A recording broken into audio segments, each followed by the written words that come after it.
বাইরে চলে যাব এই কারণে আর কি পড়ালেখা বাদ দিয়ে দিছি। কবে নিয়ে যাবে? এই এই বছর।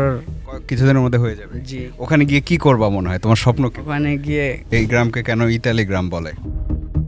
এই গ্রামের অধিকাংশ মানুষই মানে ইতালিতে থাকে, এই কারণে আর কি অনেক মানুষই বলে ইতালি পাড়া। ইতালি পাড়া বলে।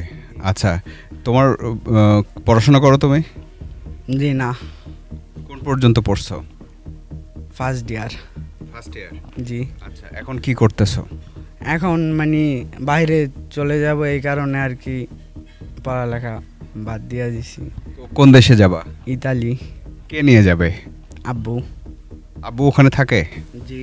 কত বছর ধরে থাকে? প্রায় 10 বছর। 10 বছর। কবে নিয়ে যাবে? এই এই বছর। কিছুদিনের মধ্যে হয়ে যাবে। জি। ওখানে গিয়ে কি করবা মনে হয়, তোমার স্বপ্ন কি? ওখানে গিয়ে কাজ করুম। করে অনেক টাকা ইনকাম তো করবা, কিছু টাকা আমাকে দিবা কিনা? আপনি চাইলে আর কি দেওয়া যাবে। কত টাকা দিবা? আপনি যত চাইবেন। আচ্ছা ঠিক আছে, ধন্যবাদ। আচ্ছা, এই এই বাড়িটা কার? অসাধারণ। এটা আমার ফুপুর বাড়ি। ফুপুর বাড়ি? তাহলে জি। কি আমরা একটু যেতে পারবো? চলেন। দেখি ফাহিমের ফুপুর বাড়িতে আমরা যাব এখন, যদি ঢুকতে দেয়।